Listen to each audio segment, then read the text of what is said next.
అటవీ శాఖ అధికారులు తాము సాగు చేసుకుంటున్న భూముల్లో సాగులో లేవంటూ ఐటీడీఏ అధికారులకు తప్పుడు రిపోర్ట్ ఇవ్వడం వల్లే తమకు ఈ సమస్యలు వచ్చాయని భద్రాద్రి కొత్తగూడెం జిల్లా పినపాక మండలం బోటుగూడ ఉప సర్పంచ్ ధనలక్ష్మి ఆవేదన వ్యక్తం చేశారు. కమిటీలో ఉన్నవారు చదువుకున్నవారు అయినప్పటికీ వేలిముద్రలు వేశారంటూ ఆమె ఆరోపించారు.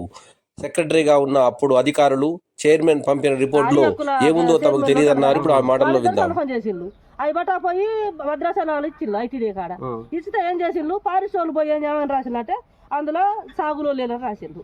రాసి ఏం చేసిండ్రు మా జీపీ నుండి రాసిండ్రు పెట్టిండ్రు.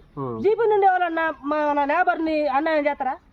చేయరు కదా. మన కమిటీ వాళ్ళందరూ సంతకాలు వచ్చేటోళ్ళు చదువుకున్న వాళ్ళు యూత్ పోరాలని కమిటీకి పెట్టిండ్రు. వాళ్ళు అందరు రాష్ట్రాలే కదా, అన్ని ఏలు ముద్దర్లు ఉన్నాయి, అన్ని అవి కరెక్ట్ కావు, మాకు సంబంధం లేదు, అవి మావి కావు, మా పేర్లు లేవు, మా ఊరు లేదు, ఏం లేదు.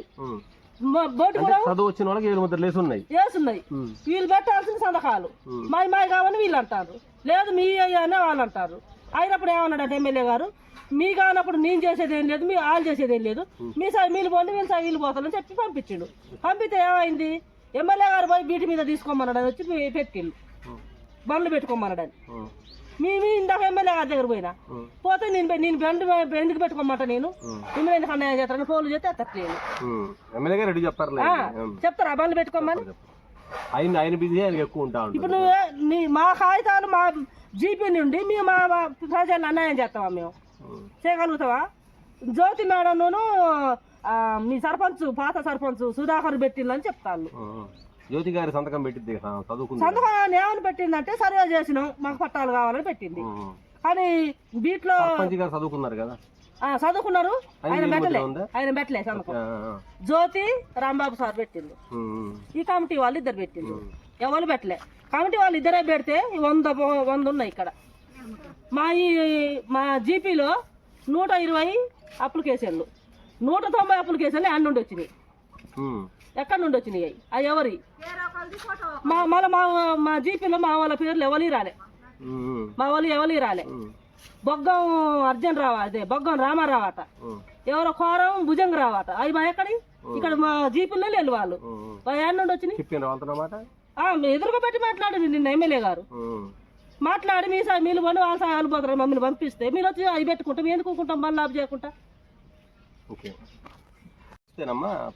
ఏదో కేసు పెడతాం అన్నాడు, దాని వాస్తవం ఉందా? వాస్తవేనాడు సార్, వాళ్ళ దగ్గర నేను వెళ్ళలేదు సార్, నేను వెళ్ళలేదు. ఆయన ఉన్నాడు. ఎవరున్నారమ్మా? ఎవరున్నారమ్మా? మీడియా కవరేజ్ వచ్చిన విలేకరులు వచ్చారా విన్నాం మేడం. అక్కడ అంటే వాళ్ళని మీ పోడు రైతులను రెచ్చగొట్టే ప్రయత్నం చేశారు విలేకరులు ఏమన్నా? లేదు, ఏం లేదు. ఇటు మాట్లాడలేదు, అటు మాట్లాడలేదు, అటు మాట్లాడుకుంటూ ఇటు మాట్లాడుకుంటూనే ఉన్నారు వాళ్ళు. ఉంటే జయ్యిగా వచ్చి ఇక్కడి అక్కడికి సోల్పుడు నిలబడి మీరెందుకు వచ్చిండు, మీకేం అవసరం అంటే మీరెందుకు వచ్చిండు అని మేము అడిగినాం. అందులో మన వాళ్ళని ఇటు పెట్టుకో, మీరు మా కోసం వచ్చారు కదా, మీకు వెళ్ళి ఉండాలిగా, మీరు ఎట్టా ఊరుకోక వాళ్ళు తీసుకొని వచ్చిండ్రు, మేము కట్టలేము, మాకు ఎవరినో ఒకళ్ళని ధైర్యం తీసుకొచ్చుకున్నాం అంటే వాళ్ళ వాళ్ళు నీకేది కానీ మా చెల్లి అడిగింది. మా చెల్లి అడిగితే మేము కేసు పెడతా అని పోలీసు వాళ్ళు తీసుకొస్తారా, జీబీ వేసుకొని వచ్చింది. జీబీ వేసుకొని వచ్చింది, ఒక్క పోలీసు వాళ్ళు రాలేదు, మన మాది ఇది చట్టం, మా భూమి కాబట్టి ఇదే మా ఇల్లు, మేము అవసరం లేదు ఇక్కడనే ఉంటాం అంటే మీది కాదు భూమి, మీ రెక్కలు ఎరగా మీకు కాళ్ళు ఎరగలేదు, మా చెయ్యిలకు పొక్కులు వచ్చినాయి, మాది భూమి లేదు, మీది కాదు మాది భూమి అంటే మీ భూమి అయితే మేము దున్ననియ్యం, మేము వేయనియ్యం, వేస్తే మాత్రం ఇక్కడ డోజర్లను బలగొట్టడం అని ఇక చుట్టూ తిరిగినాం. అవి కట్టె పుల్లలు ఇరిసి డోజర్ల కింద పెట్టినాం.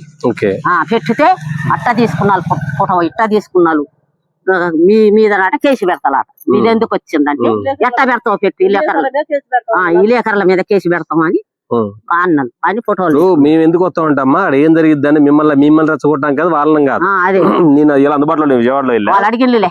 అట్లనే నేను అడిగేది ఏంటంటే పుసుకున మీరే వాళ్ళని చంపొచ్చు, లేదా వాళ్ళే మిమ్మల్ని చంపొచ్చు, అంతే. రెండిట్లో ఏం జరగచ్చు. ఆ రెండింటి మీ యథార్థం చెప్పాలని మేము ఉండాలి అక్కడ.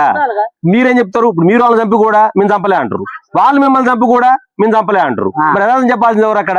మొన్న ఘటనేనాయా, ఇప్పుడు మేము మీడియా పరంగా మాకు గవర్నమెంట్ కలెక్టర్ గారు ఒక కార్డు ఇస్తాడు, అక్రిడేషన్ కార్డు అని, అది ఉండబట్టి మేము అధికారంగా వచ్చినాం. మాకు అలా సెంటు భూ అవసరం లేదు, గజం భూ అవసరం లేదు మాకు. కాదు మీడియా మిత్రులు వ్యాఖ్యలు చేయడం సరైన విధం కాదు. మీడియా మిత్రుల సహకారం కూడా ఉండాలా. ఇప్పుడు మేము అనేది ఏంటంటే మాకు పోడు రైతులు మాకు మిత్రులు కాదు, అధికారులు మాకు మిత్రులేం కాదు. అదే విషయం అన్నారు వాళ్ళు కూడా. గమనించి అధికారులు కూడా దీన్ని మనలో ఉంచుకోవాలి. దయచేసి మీడియాని కించపరిచే విధంగా మాట్లాడి సహించేది లేదని మరొకసారి మీడియా ముఖం హెచ్చరిస్తాను.